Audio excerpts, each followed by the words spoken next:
അശ്വതാത്മാവിനെ പോലെ ജലീൽ ഇടതുമുന്നണിയുടെ തോളിലിരുന്ന പിണറായി മന്ത്രിസഭയിൽ അംഗമായി തനിക്കും സ്വന്തക്കാർക്കും വേണ്ടി സർക്കാർ സഹായങ്ങളും പദവികളും വെട്ടിത്തിന്നുകൊണ്ടിരിക്കുന്ന പഴയ സിമി പ്രവർത്തകൻ KT ജലീൽ പിടിക്കപ്പെടുകയും കുറ്റക്കാരനായി വിധിക്കപ്പെടുകയും ചെയ്തതോടെ മഹാഭാരത കഥയിലെ അശ്വതാത്മാവിനെ പോലെ എല്ലാവരോടും പകയോടെ സമൂഹത്തിൽ വിഷപ്പുകകൾ വമിപ്പിക്കുകയാണ്.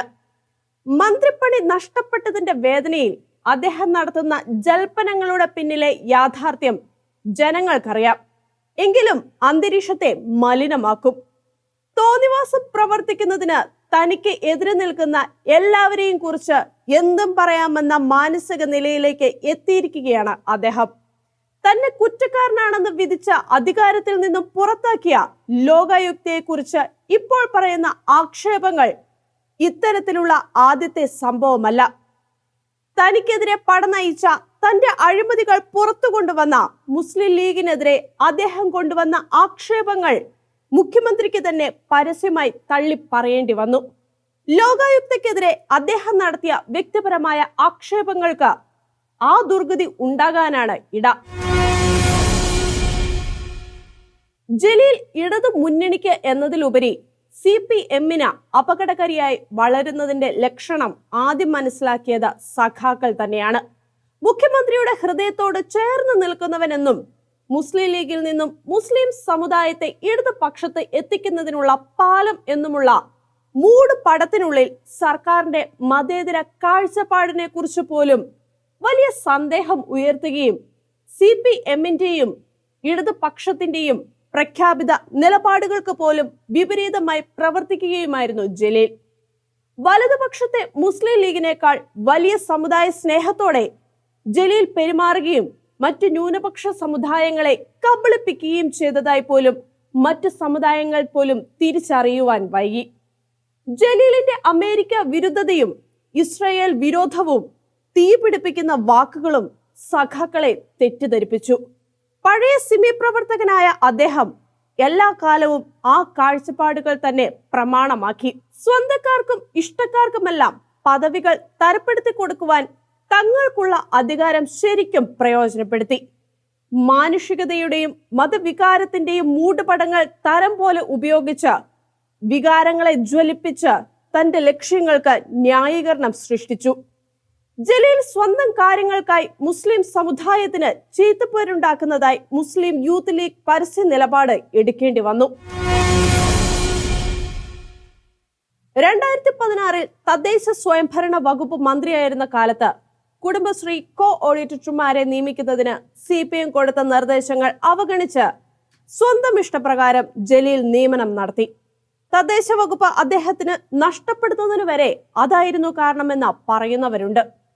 ന്യൂനപക്ഷ ക്ഷേമ വകുപ്പ് വഴിയുള്ള സേവനങ്ങളെ മുസ്ലിം സമുദായത്തിന് മാത്രമുള്ളതാക്കി മാറ്റി.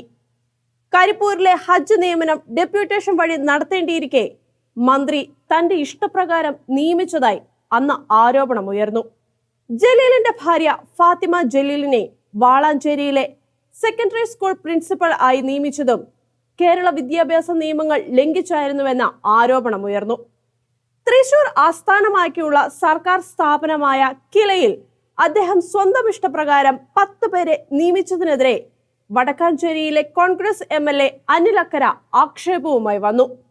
അങ്ങനെ നിയമനം കിട്ടിയവരിൽ ഒരാൾ എറണാകുളം മഹാരാജാസ് കോളേജിൽ വെച്ച് അഭിമന്യു എന്ന SFI പ്രവർത്തകനെ കൊലപ്പെടുത്തിയവരിൽ ഒരാളായ SDPI പ്രവർത്തകനായിരുന്നു എന്നാണ് അനിൽ അക്കര ആരോപിച്ചത്.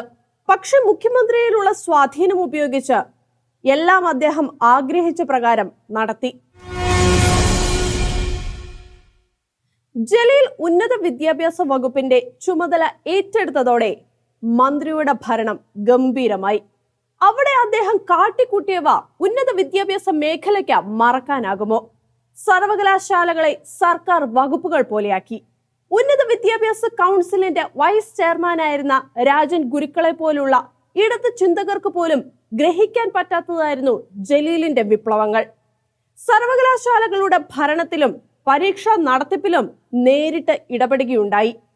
കേരള, കാലിക്കറ്റ്, മഹാത്മാഗാന്ധി, കൊച്ചി സർവകലാശാലകളിൽ അദാലത്ത് നടത്തി കാര്യങ്ങൾ തീരുമാനിച്ചു. ഉന്നത വിദ്യാഭ്യാസ വകുപ്പിലെയും സർവകലാശാലകളിലെയും ഉയർന്ന ഉദ്യോഗസ്ഥരാണ് അദാലത്തിൽ സംബന്ധിച്ചത്. ഇത്തരമൊരു അദാലത്തിൽ വെച്ച് സാങ്കേതിക സർവകലാശാലയോട് മൂന്നാമതും ഉത്തരക്കടലാസ് പരിശോധിക്കുവാൻ മന്ത്രി നിർദ്ദേശം നൽകിയിരുന്നു. സർവകലാശാല നിയമനത്തിന് എതിരാണത്.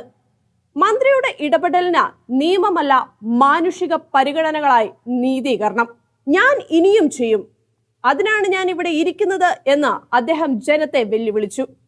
ഇത്തരമൊരു അദാലത്തിൽ വെച്ച മഹാത്മാഗാന്ധി സർവകലാശാലയിലെ ബിടെക്കിന് തോറ്റ 126 കുട്ടികൾക്ക് 5 മാർക്ക് വീതം കൂട്ടിക്കൊടുക്കുവാൻ മന്ത്രി നിർദ്ദേശിച്ചു.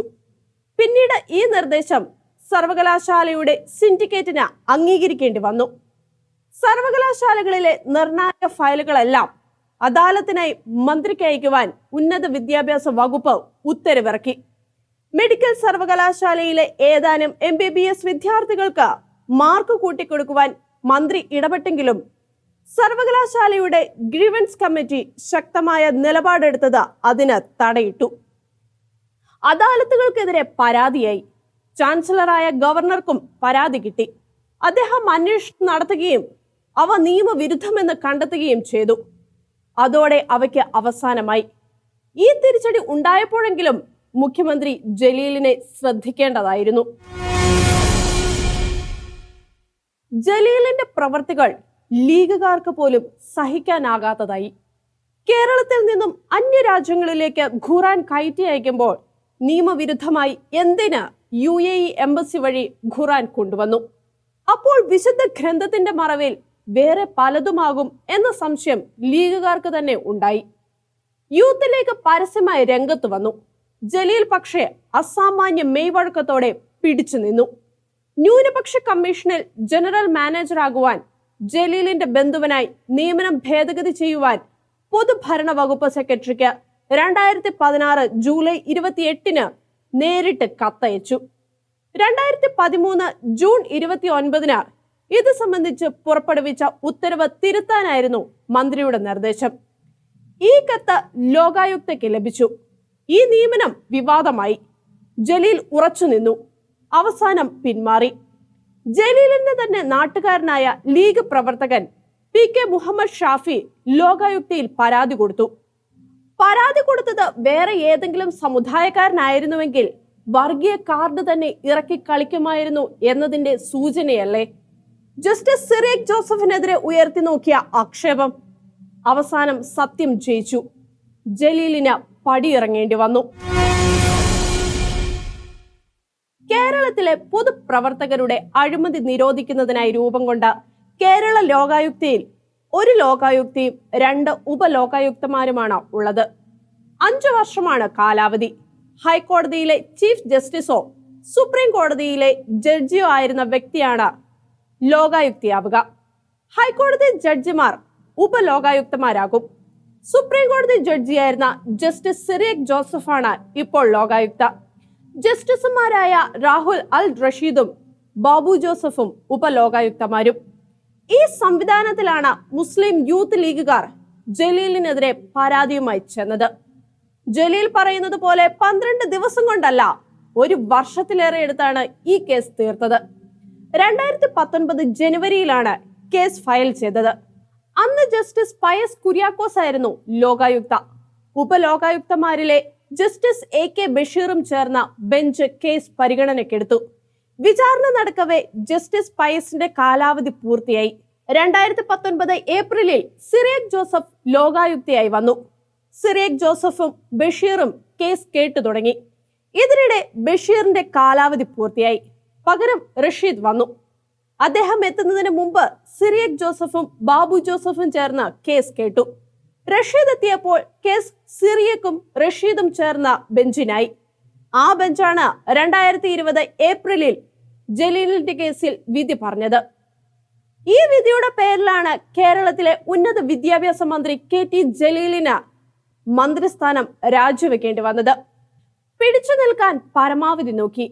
വെള്ളിയാഴ്ച ഉണ്ടായ വിധിയുടെ അടിസ്ഥാനത്തിൽ രാജിവെക്കുവാൻ അടുത്ത ചൊവ്വാഴ്ച വരെ കാത്തിരുന്നു എന്നതും വിധിക്കെതിരെ സ്റ്റേ മേടിക്കുവാൻ ഹൈക്കോടതിയെ സമീപിച്ചു എന്നതും ന്യൂനപക്ഷ കോർപ്പറേഷനിലെ നിയമനം സംബന്ധിച്ച ലോകായുക്ത പരിശോധിച്ചുകൂടാ എന്ന വാദം പോലും ജലീലിന്റെ അഭിഭാഷകർ ഉന്നയിച്ചിട്ടും വാദം കേട്ട ഹൈക്കോടതി വിധിക്ക് അടിയന്തരമായി സ്റ്റേ അനുവദിക്കാതെ കേസ് അവധിക്ക് വെച്ചു എന്നതും, ഇതിനിടെ ഈ മന്ത്രി ഇപ്പോഴും അധികാരത്തിൽ തുടരുന്നുവോ എന്ന അത്ഭുതത്തോടെ ചോദിച്ചു എന്നതും സത്യം. അതുകൊണ്ടൊന്നുമല്ല, ധാർമ്മികത കൊണ്ടാണ് താൻ രാജിവെച്ചത് എന്നാണ് മന്ത്രി. സത്യത്തിൽ ലോകായുക്ത നിയമത്തിലെ 14-ാം വകുപ്പ് തന്നെയാണ് വിനയായത്. ആ അപകടം അഡ്വക്കേറ്റ് ജനറൽ സർക്കാരിനെ അന്ന് ചൂണ്ടിക്കാണിക്കുകയും ചെയ്തു. ലോകായുക്തയുടെ വിധി വന്നത് നിയമസഭാ തെരഞ്ഞെടുപ്പിനുള്ള വോട്ടെടുപ്പിന്റെ 3-ാം ദിവസമായിരുന്നു. ഏറെക്കാലം മുൻപേ വാദം പൂർത്തിയാക്കിയ ഈ കേസിന്റെ വിധി ഒരാഴ്ച മുമ്പ് വന്നിരുന്നെങ്കിൽ എന്ന് ജനാധിപത്യ മുന്നണിയിലുള്ളവർ അത്യാഗ്രഹത്തോടെ പറയുന്നുണ്ട്. ഉപലോകായുക്ത ഹൈക്കോടതിയിലായിരുന്ന കാലത്തുണ്ടായിരുന്ന ജീവിത പ്രമാണങ്ങളൊന്നും ഇപ്പോഴില്ല എന്ന പഴയകാല സംഭവങ്ങൾ ഓർമ്മിക്കുന്നവർ സംശയം ചോദിച്ചു. വാദം കേട്ടാൽ 10-15 ദിവസത്തിനകം വിധി പറയുന്നവനാണ് താൻ എന്ന തന്റെ ശൈലിയെക്കുറിച്ച് റഷീദ് ജഡ്ജി നടത്തുന്ന അവകാശവാദം ഇപ്പോഴും ഗൂഗിളിൽ സെർച്ച് ചെയ്താൽ കിട്ടും. എന്നാൽ ലോകായുക്തയ്ക്ക് അത്തരം കാർക്കശ്യങ്ങളില്ല എന്നാണ് ചരിത്രം. 2009 മുലായം സിംഗ് യാദവിനെതിരായ കേസിൽ സുപ്രീം കോടതി ജഡ്ജിയായിരുന്ന സിറിയക് ജോസഫ് UPAക്ക് വേണ്ടി വിധി വൈകിപ്പിച്ചു എന്ന ആക്ഷേപം BJPക്ക് ഇന്നുമുണ്ട്. അതുപോലെ ഇടതു മുന്നണിക്ക് ഒരു സഹായം എന്നാണ് അവർ പറയുന്നത്. ലോകായുക്തയോട് നിയമസഭാ തെരഞ്ഞെടുപ്പ് കഴിഞ്ഞ് വിധി പറയാവൂ എന്ന് ജലീലിന്റെ അഭിഭാഷകർ അഭ്യർത്ഥിച്ചിരുന്നു അത്രേ. ആ അഭ്യർത്ഥന ലോകായുക്ത സ്വീകരിച്ചു. ലോകായുക്തയുടെ തീർപ്പ് എന്താകും എന്നത് സംബന്ധിച്ച് ജലീലിന്റെ അഭിഭാഷകർക്കുണ്ടായിരുന്ന ബോധ്യമാണ് ഈ അഭ്യർത്ഥനയിലൂടെ വ്യക്തമാകുന്നത്. എന്നിട്ടും ലോകായുക്തക്കെതിരെ കേരളത്തിലെ വലിയ മതേതര പ്രസ്ഥാനമായ INL വില കുറഞ്ഞ സന്ദേഹങ്ങൾ ഉയർത്തി നോക്കി. ആരും ഏറ്റുപിടിച്ചില്ലെങ്കിലും ജലീലിനെ രക്ഷിക്കാൻ അങ്ങനെ ഒരു വാദവും ഉയർത്തി നോക്കി. അതിപ്പോൾ ജലീലും ആവർത്തിക്കുന്നു. അന്ന് അത് പറഞ്ഞിരുന്നുവെങ്കിൽ മാധ്യമങ്ങൾ കടിച്ചു കീറുമായിരുന്നു എന്ന് അറിയാമായിരുന്ന ജലീൽ മൗനം പാലിച്ചു. ഇപ്പോൾ വീണ്ടും അവസരം വന്നപ്പോൾ ഉപയോഗിക്കുന്നു. ചെയ്യരുതാത്തത് ചെയ്യുന്ന പലരും രക്ഷപ്പെടാൻ കാണിക്കുന്ന രീതിയായിട്ടുണ്ട് ഇത്. പണ്ട് ക്രിക്കറ്റ് വാതുവെപ്പ് കേസിൽ പിടിക്കപ്പെട്ടപ്പോൾ മുഹമ്മദ് അസുറുദ്ദീൻ ഞാൻ മുസ്ലിം ആയതുകൊണ്ടാണ് ഈ അനുഭവം ഉണ്ടായത് എന്ന് പറഞ്ഞതുപോലെ ഒരു ന്യായമാണ് INL നേതാവ് സുപ്രീം കോടതി ജഡ്ജിയും ദേശീയ മനുഷ്യാവകാശ കമ്മീഷൻ ആക്ടിംഗ് ചെയർമാനുമായിരുന്ന ജഡ്ജി ലോകായുക്ത സിറിയക് ജോസഫിനെതിരെ പറഞ്ഞത്. അഭയ കേസ് സംബന്ധിച്ച അദ്ദേഹത്തിനെതിരെ വന്ന ആക്ഷേപം ഉയർത്തിയിരുന്ന നാഷണൽ ലീഗിന്റെ കളി. അഭയ കേസിൽ അദ്ദേഹം ഇടപെട്ടു എന്ന് വരുത്താൻ CBI തന്നെ നടത്തിയ ശ്രമങ്ങളുണ്ടാക്കിയ കരുനിഴൽ ഇടയ്ക്കിടെ ഇങ്ങനെ ഉയർത്തപ്പെടുന്നു. കർണാടകയിലെ ചീഫ് ജസ്റ്റിസ് ആയിരുന്ന കാലത്ത് കേസ് അന്വേഷണത്തിൽ ശാസ്ത്രീയ സാങ്കേതിക വശങ്ങൾ എന്ന വിഷയത്തെക്കുറിച്ച് ജഡ്ജിമാർക്കായി നടന്ന സെമിനാറിൽ പങ്കെടുത്ത സിറിയക് ജോസഫിനെ ഫോറൻസിക് സെന്റർ ഡയറക്ടർ ലാബ് സന്ദർശിക്കുവാൻ ക്ഷണിച്ചു. അഭയ കേസിൽ പ്രതികളുടെ തെളിവെടുപ്പ് റിപ്പോർട്ട് CBIക്ക് കൈമാറി 7 മാസത്തിന് ശേഷമായിരുന്നു സന്ദർശനം. അന്ന് അദ്ദേഹം ആ നാർക്കോ പരിശോധനയുടെ CD കണ്ടതായി ലാബിന്റെ ഡയറക്ടർ പറഞ്ഞതായി CBI കേരള ഹൈക്കോടതിയിൽ പറഞ്ഞു. 2006 കേരള ഹൈക്കോടതി രജിസ്ട്രാർ വഴി അഭയ കേസിൽ തന്നെ സ്വാധീനിക്കുവാൻ സിറിയക് ജോസഫ് ശ്രമിച്ചതായി എറണാകുളത്തെ ആക്ടിംഗ് ചീഫ് ജുഡീഷ്യൽ മജിസ്ട്രേറ്റ് ആയിരുന്ന VT രഘുനാഥൻ പറഞ്ഞതും വടിയാക്കുന്നവരുണ്ട്. 2005 ഉത്തരാഖണ്ഡിലേക്ക് ചീഫ് ജസ്റ്റിസായ സിറിയക് ജോസഫ് സ്ഥലം മാറിപ്പോയ കാര്യം നല്ല ഓർമ്മയുള്ളവരും ഇത് ആവർത്തിക്കുന്നു. ഈ ആക്ഷേപങ്ങളുടെ മറവിൽ അദ്ദേഹത്തിനെതിരെ ലോ കമ്മീഷനിൽ പരാതിപ്പെടുവാൻ അഭിഭാഷകരുടെ സംഘടനയിലെ ഇടത് തീവ്രവാദികൾ ശ്രമിച്ചു. പക്ഷെ നടന്നില്ല. ഭൂരിഭാഗം അഭിഭാഷകരും എതിർത്തവരിൽ അന്ന് ഹൈക്കോടതിയിലെ സീനിയർ അഭിഭാഷകനായിരുന്ന ഇപ്പോഴത്തെ മിസോറാം ഗവർണർ PS ശ്രീധരൻപിള്ളയും ഉണ്ടായിരുന്നു. ജഡ്ജിമാരുടെ ഭൂതകാലം ചികഞ്ഞ് കോടതിയുടെ അന്തസ്സ് കെടുത്തി തങ്ങളുടെ മുഖത്തിന്റെ വൈകൃത മാറ്റാമെന്ന് കരുതുന്നത് മണ്ടത്തരമാണ്. UDF കാലത്ത് നിയമിച്ച പയസ് കുര്യാക്കോസ് പോയി വരുന്ന ലോകായുക്ത ഇടതു മുന്നണി നിയമിക്കുന്ന വ്യക്തിയായതുകൊണ്ട് താൻ രക്ഷപ്പെടുമെന്ന് ജലീൽ കരുതിയിരിക്കാൻ ന്യായമുണ്ട്. അതുകൊണ്ടാകുമല്ലോ ഈ വിധി ജലീലിനെ വല്ലാതെ വിഷമിപ്പിച്ചത്. സോളാർ വിവാദത്തിലും മുഖ്യമന്ത്രിയുടെ ഗവൺമെന്റ് ഭൂമി വിവാദത്തിലുമടക്കം പല കാരണങ്ങളാൽ 2006 ഉമ്മൻചാണ്ടി സർക്കാർ വല്ലാതെ ആടി ഉലഞ്ഞ കാലം. കേരള ഹൈക്കോടതിയിലെ ജസ്റ്റിസ് ഹാറൂൺ അൽ റഷീദിന്റെ കോടതിയിൽ ഒരു ആവലാതി എത്തി. മുഖ്യമന്ത്രിയുടെ ഗവൺമെന്റ് ഭൂമി ഇടപാട് CBIയുടെ അന്വേഷണത്തിന് വിടണം. അന്വേഷണം കോടതി CBIക്ക് വിടട്ടെ എന്ന് മാത്രമല്ല, സർക്കാരിന് വലിയ വിമ്മിട്ടമുണ്ടാക്കിയ പല നിരീക്ഷണങ്ങളും നടത്തി. മുഖ്യമന്ത്രിയുടെ ഓഫീസിലെ ജീവനക്കാർ നടത്തുന്ന പ്രവർത്തനങ്ങളിൽ മുഖ്യമന്ത്രിക്കുള്ള ധാർമ്മിക ഉത്തരവാദിത്തത്തെക്കുറിച്ച് വരെ ഓർമ്മിപ്പിച്ച ഹൈക്കോടതി ജഡ്ജിയായിരുന്നു ജസ്റ്റിസ് ഹാറൂൺ അൽ റഷീദ്. പഞ്ചായത്ത് തെരഞ്ഞെടുപ്പ് അടുത്തിരിക്കെ ഇത്തരം വിധി പ്രഖ്യാപനം വേണ്ടിയിരുന്നോ? ഏതാനും ദിവസം കൂടി കഴിഞ്ഞ് തിരഞ്ഞെടുപ്പിന് ശേഷം മതിയായിരുന്നില്ല ഈ വിധി എന്നൊക്കെ അക്കാലത്ത് ചില ചോദ്യങ്ങൾ ഉയർന്നു. ജസ്റ്റിസ് റഷീദ് മുഖത്തടിക്കും പോലെ മറുപടി പറഞ്ഞു. കേസ് കേട്ട് വിധി തയ്യാറാക്കിയ ശേഷം ഞാൻ എന്തിന് കാത്തിരിക്കണം? ഒരു കേസ് കേട്ടാൽ 10-15 ദിവസത്തിനകം വിധി പറയുന്നവരാണ് ഞാൻ.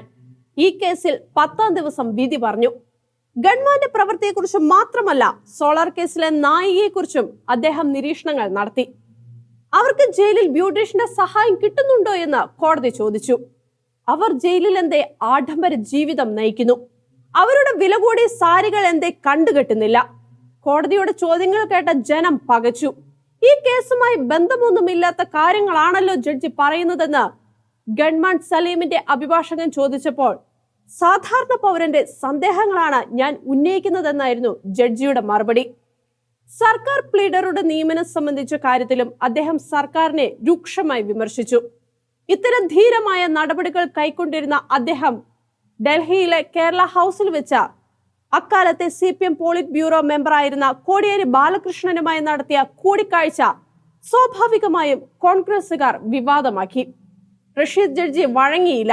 അദ്ദേഹം തന്റെ ഇടത്തോടെ നിന്നു. ഗവൺമെന്റ് കേസ് വിവരം ചർച്ച ചെയ്യാനല്ല ഞാൻ കോടിയേരിയെ കണ്ടത്, എന്റെ മകളുടെ വിവാഹം ക്ഷണിക്കാനാണ്. തികച്ചും അവിചാരിതമായിരുന്നു ആ കൂടിക്കാഴ്ച. അന്ന് അഥവാ ഉമ്മൻചാണ്ടി അവിടെ ഉണ്ടായിരുന്നെങ്കിൽ അദ്ദേഹത്തെയും, അല്ല കാർത്തികേയൻ അക്കാലത്തെ നിയമസഭാ സ്പീക്കർ ഉണ്ടായിരുന്നെങ്കിൽ അദ്ദേഹത്തെയും ഞാൻ കാണുമായിരുന്നു. ഇനി ഇതേക്കുറിച്ച് ആർക്കെങ്കിലും സംശയമുണ്ടെങ്കിൽ CBI കൊണ്ട് അന്വേഷിപ്പിക്കുക, റഷീദ് വെല്ലുവിളിച്ചു. അക്കാലത്ത് ഞാൻ ജഡ്ജി പദവിയിൽ നിന്ന് മാറി നിൽക്കാം, പക്ഷേ അതുമൂലമുണ്ടാകുന്ന നഷ്ടം ആർക്ക് പരിഹരിക്കാനാകും? ഇത്രയേറെ ധീരനായിരുന്ന ഹാറൂൺ റഷീദ് ഹൈക്കോടതി ജഡ്ജിയായുള്ള 7 വർഷത്തെ സേവനത്തിന് ശേഷം 2014 ഒക്ടോബർ 4 വിരമിച്ചു. 2021 ഫെബ്രുവരി 1 അദ്ദേഹത്തെ കേരളത്തിലെ ഉപലോകായുക്തയായി നിയമിച്ചു. ജലീൽ പകയോടെ മുസ്ലിം ലീഗ് നേതാവ് PK കുഞ്ഞാലിക്കുട്ടിയെയും ആക്രമിച്ചു. മുസ്ലിം ലീഗ് പ്രസിഡന്റ് പാണക്കാട് ഹൈദരലി തങ്ങളുടെ മകനും മുസ്ലിം യൂത്ത് ലീഗ് ദേശീയ വൈസ് പ്രസിഡന്റുമായ മോയിൻ അലിയെ ശരിക്കും ഉപയോഗിച്ചു. കോഴിക്കോട്ടെ ലീഗ് ഹൗസിൽ 2021 ഓഗസ്റ്റ് 5 മോയിൻ അലി നടത്തിയ പത്രസമ്മേളനത്തിൽ കുഞ്ഞാലിക്കുട്ടി ആക്രമിക്കപ്പെട്ടു. കോടികളുടെ കള്ളപ്പണം കുഞ്ഞാലിക്കുട്ടി വെളുപ്പിച്ചതായിരുന്നു ജലീലിന്റെ ആക്ഷേപം. ജലീൽ കുടം തുറന്നു വിട്ട ഭൂതത്തിന് ലീഗിൽ നിന്നുകൂടി ആവേശം ലഭിച്ചതോടെ കുഞ്ഞാലിക്കുട്ടി പ്രതിരോധത്തിലായി. ജലീൽ വളരെ സൂക്ഷിച്ചാണ് ആയുധങ്ങൾ ഒരുക്കിയത്. പ്രവാചക പരമ്പരയിൽപ്പെട്ടവർ എന്നതിന്റെ പേരിൽ മുസ്ലിം സമുദായത്തിൽ ഏറെ ആദരിക്കപ്പെടുന്ന ലീഗ് സംസ്ഥാന അധ്യക്ഷൻ ഹൈദരലി ശിഹാബ് തങ്ങളോടുള്ള ജനങ്ങളുടെ സ്നേഹം പോലും ഉപയോഗപ്പെടുത്തി. ജലീൽ ആവനാഴി നിറച്ചു നോക്കി. കുഞ്ഞാലിക്കുട്ടി തങ്ങളെ കുടുക്കിലാക്കി പണം തട്ടിച്ചു എന്നാണ് ആക്ഷേപം. തങ്ങൾ തറവാട്ടിലേക്ക് ഒരു അന്വേഷണ ഉദ്യോഗസ്ഥൻ കടന്നുവരാൻ കുഞ്ഞാലിക്കുട്ടി കാരണമായി എന്ന വൈകാരിക ലക്ഷ്യത്തോടെയുള്ള ആരോപണമാണ് ജലീൽ ഉന്നയിച്ചത്. ജലീലിന്റെ വാക്കുകൾക്ക് പിന്തുണയുമായി ലീഗ് ഹൗസിൽ വെച്ച് തന്നെ നടന്ന പത്രപ്രവർത്തകരെ കണ്ട മോയിൻ അലി ജലീൽ ഉന്നയിച്ച ആക്ഷേപങ്ങളെ പിന്താങ്ങി. അവസാനം ജലീൽ പെരുവഴിയിലായി. ജലീൽ വിട്ടില്ല. അദ്ദേഹം മലപ്പുറത്തെ AR ബാങ്കിലൂടെ കുഞ്ഞാലിക്കുട്ടിയും മകനും കോടികൾ തട്ടിച്ചു എന്ന പരാതി എൻഫോഴ്സ്മെന്റ് ഡയറക്ടറേറ്റിന് കൊടുത്തു. പിണറായി പരസ്യമായി ഇടപെട്ടു. 2021 സെപ്റ്റംബറിൽ പിണറായി വിജയൻ ജലീലിനെ പരസ്യമായി ശാസിച്ചു. അതോടെ ജലീൽ പത്തിമടക്കി. ഇപ്പോൾ വീണ്ടും വരികയാണ് ലോകായുക്തക്കെതിരെ ആരോപണവുമായി. ഇനി ഒരു അംഗത്തിന് ബാല്യം ഇല്ലെന്ന് മനസ്സിലാക്കുന്ന ജലീൽ സിമി പ്രവർത്തനങ്ങളിൽ മുഴുവൻ സമയം വ്യാപരിക്കുന്നതിനുള്ള ഒരുക്കങ്ങളിലാണ് എന്നാണ് കേൾവി. ജലീലിനെ വല്ലാതെ വിമർശിച്ചിരുന്ന ചില ചാനലുകൾ പെട്ടെന്ന് സഹായികളായി മാറുന്നത് അതിന്റെ കൂടി സൂചനയായി വ്യാഖ്യാനിക്കപ്പെടുന്നുണ്ട്. എല്ലാവരെയും വെടക്കാക്കാനാണ് അത്രേ പരിപാടി. കോൺഗ്രസിലെ TK ഹംസയെയും ലോലപ്പൻ നമ്പാടിനെയും സ്വന്തമാക്കിയതുപോലെ അല്ല ജലീൽ എന്ന് CPM-നും മനസ്സിലാകുന്നുണ്ടാകും. ജലീലിന്റെ അടവുകൾ അദ്ദേഹത്തിന് തന്നെ വിനയാകുന്ന ദിവസങ്ങളാകും വരിക. CPM-ന് എല്ലാം മനസ്സിലാകുന്നുണ്ട്. ആർക്കെതിരെയാണ് ജലീൽ ആയുധം ഓങ്ങുന്നതെന്നും അവർക്കറിയാം. റിയാസിനെതിരെ പാർട്ടിയിൽ ചിലരെയും കൂടെ നിർത്താമോ എന്ന് ജലീൽ നോക്കുന്നതായും അവർക്കറിയാം. ന്യൂനപക്ഷ കമ്മീഷനിലെ ചെയർമാന്റെയും അംഗങ്ങളുടെയും നിയമനം സംബന്ധിച്ച് ജലീൽ കൊണ്ടുവന്ന് പാസാക്കിയ ഭേദഗതി ബിൽ അടക്കമുള്ള അദ്ദേഹത്തിന്റെ മന്ത്രികാല പ്രവർത്തനങ്ങൾ ആകെ പരിശോധിക്കണം. മതേതരത്വം പറയുന്ന പാർട്ടിയുടെ മന്ത്രിസഭയിലെ അംഗമെന്ന നിലയിൽ അദ്ദേഹം സ്വന്തം സമുദായത്തിനും സ്വന്തക്കാർക്കും വഴിവിട്ട് കാര്യങ്ങൾ ചെയ്തു കൊടുത്തു. നിയമവിരുദ്ധമായി UAE കോൺസുലേറ്റിൽ നിന്നും ഈന്തപ്പഴങ്ങളും ഖുറാൻ ഗ്രന്ഥങ്ങളും വാങ്ങി വിതരണം ചെയ്തു. ഈന്തപ്പഴങ്ങളും ഖുറാനും എന്ന പേരിൽ വന്ന കെട്ടുകളിൽ എന്തെല്ലാം ഉണ്ടായിരുന്നുവെന്ന് ആർക്കും അറിയില്ല. പാക്കറ്റുകൾ കസ്റ്റംസ് പരിശോധന നടത്തിയതുമില്ല. സ്വർണ്ണക്കള്ളക്കടത്തുമായി ഉയർന്ന കേസുകളിൽ കസ്റ്റംസും എൻഫോഴ്സ്മെന്റ് ഡയറക്ടറേറ്റും അദ്ദേഹത്തെ പലവട്ടം ചോദ്യം ചെയ്തു. ഒരു സംസ്ഥാന മന്ത്രി കേന്ദ്ര സർക്കാരിന്റെ അനുവാദമില്ലാതെ വിദേശ സഹായം സ്വീകരിച്ചത് വലിയ വിവാദമായി. കേന്ദ്ര ഏജൻസികളുടെ ചോദ്യം ചെയ്യലിന് മന്ത്രി ഒളിച്ചുപോയതും വിവാദമായി. ലോകായുക്ത പരിശോധിക്കാത്ത ജലീലിന്റെ മറ്റു പ്രവർത്തനങ്ങളെ കുറിച്ചുകൂടിയെങ്കിലും അന്വേഷണം വേണമെന്ന വാദം ശക്തമാവുകയാണ്. ജലീലിന്റെ പ്രവർത്തനങ്ങൾക്കെതിരെ ശബ്ദിച്ചവരെ ജലീലിന്റെ ചോരയ്ക്ക് വേണ്ടി ദാഹിക്കുന്നവരാക്കി അദ്ദേഹം ചിത്രീകരിക്കുന്നുണ്ടെങ്കിലും അദ്ദേഹത്തിനെതിരെ വിജിലൻസ് അന്വേഷണം വേണം എന്ന വാദം ശക്തമാകുന്നുണ്ട്. ഷിലോന്റെ കാഴ്ചകൾ ഇനി അടുത്തയാഴ്ച.